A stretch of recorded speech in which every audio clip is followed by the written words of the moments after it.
Happy Friday. Today's topic is really just how powerful our mind is and our attitude when it comes to the daily activity that we do, and our perceived fitness levels and our actual fitness levels. So, basically, how you think about your daily activity impacts your actual fitness, and in short, how you view exercise, like how you actually view your exercise habits, actually matters. So most people know, right, that exercise is good for them. There's so many things telling us, and almost making us feel guilty for not exercising, right? Which is, if you think about it, it's not like any of our ancestors were like, oh, what'll be fun? I'll just go swim around the moat because I need to get my daily laps in. It doesn't really happen, right? So anyway, back to it. We know that physical activity lifts our mood and improves our health and keeps our metabolism humming along, among numerous other health benefits involved, mental health, well-being, and everything. Um, but a lot of these health perks really depend on our attitude to exercise and how we think about it and how we view it. Um, so there's a 2007 study done by Alia Crum, and basically they researched a bunch of hotel staff doing their jobs. And we're talking about, basically our housekeepers. So they were, cleaning rooms, hauling bags of trash and pushing carts. And they basically told these people that that activity counted as exercise. And so what happened is that 4 weeks later, when the researchers checked back in, these workers had lost body fat and lowered their blood pressure because they perceived what they were doing as actually being healthy and good for them, right? In contrast, there were the other housekeepers who weren't told that piece of information, right? And they moved, we can assume, pretty much with the same amount, but they didn't think that their work was exercise. And so what actually happened is they didn't actually experience the same health benefits as the first group. And this might sound a little bit sort of woohoo when you sort of look at it, but, just keep with us for a little bit. And, I guess the reality is the mindset mechanisms, in that study actually help us to show. So it shows basically how things like fitness trackers can actually influence what we call, or what Crum called, the activity adequacy mindset. And this really influences whether or not you believe your current level of physical activity is adequate or enough to benefit your health. And then that seems to actually manifest on a physical level. So let's consider, for example, two people who do the same exact workouts. And one of these people might see themselves as a fitness rock star, and the other a fitness, just somebody who's just doing some exercise or not that good at it, right? And so we've got the same workouts, but two people with very different mindsets and attitudes towards what they're doing. And so how does this mindset affect the outcomes?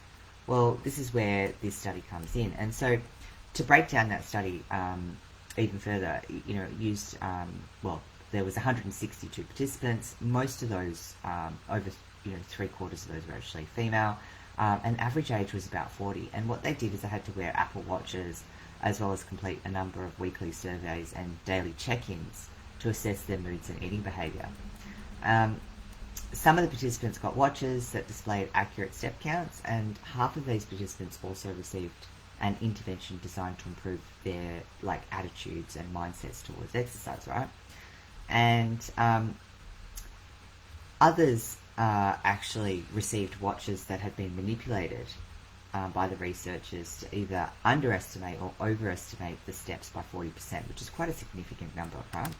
So, for example, if someone actually walked 7,000 steps, the watch told them that they'd only walked, say, 4,000 steps, for those with the underestimated, and up to nearly 10,000 for those with inflated step counters, right? And the results of the study are interesting. So, it was a really reasonably short study. It only went over 5 weeks, right? But what they found was that deflated steps count, and, these participants with basically these study participants were left with the impression that their overall physical activity was kind of inadequate. So there was I guess, specific wording around the surveys and so on that sort of indicated that what they were doing wasn't enough to really constitute as any kind of exercise and having positive health impacts. And this belief actually affected their moods and their behaviours. They felt overall crummy, they ate fewer vegetables, they added more fat to their meals, and even experienced increases in blood pressure. The accurate group, so the group that had the accurate watches, and also the ones that had inflated step counts, what happened here is participants felt pretty good about their efforts. They kind of made comments consistently that their overall level of physical activity was more health promoting than what they previously realized. And so they were, getting positive reinforcement and getting motivated through that action as well. And they also improved their scores on measures of mental health and self-esteem, increased their consumption of fresh whole food, and reduced their intake of fats and processed foods, right? And that was interesting. And then there was another group where there was, the mindset intervention. And this is where participants were encouraged to see that all movement counted. And as a result, when compared to other groups, these study participants were most likely to believe that they were exercising enough to actually improve their health. And they also, consequently, their moods also improved over the 5-week study. So what are the key takeaways? Well, one, fitness trackers can either motivate or demotivate us. So, for example, there's another example here where, unrelated study, where, a hospital nurse, for example, might see that he's walking, 8,500 steps a day, every day at work. And so, they're like, oh, well, I'm doing great, and it's probably not that much of a stretch, to do a little more. On the other hand, another person might walk the same amount of steps, but instead of feeling good about it, think that it's inadequate, and they're like, oh my god, I'm not even close to 10,000 steps, I'm never going to get there, so why bother? And so, then they start to, allow what we call, there's a health halo, and there's also the opposite, right? And so when we tend to have, perceive that we're doing well in one area, it tends to overflow into other areas of our health habits. So, mindsets actually influence our overall health by affecting our behaviours, because we're getting that little bit of motivation and that, kind of keep going encouragement. So, and this is why we say as well that action creates motivation, not the other way around.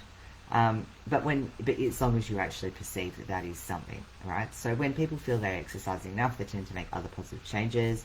They tend to eat better foods. They tend to go to bed earlier or practice breathing exercises. They can, become a little bit more resilient and so on. On the other hand, when people feel like their habits aren't enough, then, it starts to unravel. It's the same thing as like, oh, well, I haven't had a great week, so I'm just going to eat a pizza, and it's like, oh, well, I've already eaten a bad meal this weekend, might as well keep going. It's that sort of same mentality, right? And so, I guess the key takeaway here is that you need to start looking to see all activity as kind of being health promoting. Like, we are designed to move, and so when we notice and celebrate everything that kind of is associated with that, even if we look at things like house cleaning or walking or shopping, as actual physical movement,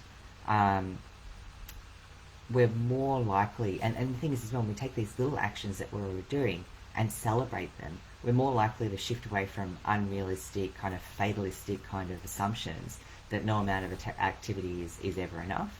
And then so we start to do more sustainable and motivating, no activity is too small to improve health. And when we chunk it down, it's a lot easier to do. And then what we have is this series of like 5-minute actions that actually over time actually compounds to pretty serious stuff. And so, when I'm working with clients, a lot of things that we do is actually, we have Flex Friday in the group chats and so on. And we're always looking for ways to celebrate the small wins. And always getting into the habit of building that muscle, because it just has this compounding effect and actually really helps people feel like they're getting traction, and often it actually translates into them actually getting traction. So I guess my challenge to you over this weekend is, you might not have any exercise because you've got some fun activities planned. It's going to be good weather. So, what is, a couple of the activities that you regularly do over the weekend that you could do differently now, that you've heard, I guess the results of this study and that mindset and our attitudes toward exercise itself actually matters. So make sure you comment below. Interested to hear everyone else's thoughts, and go from there.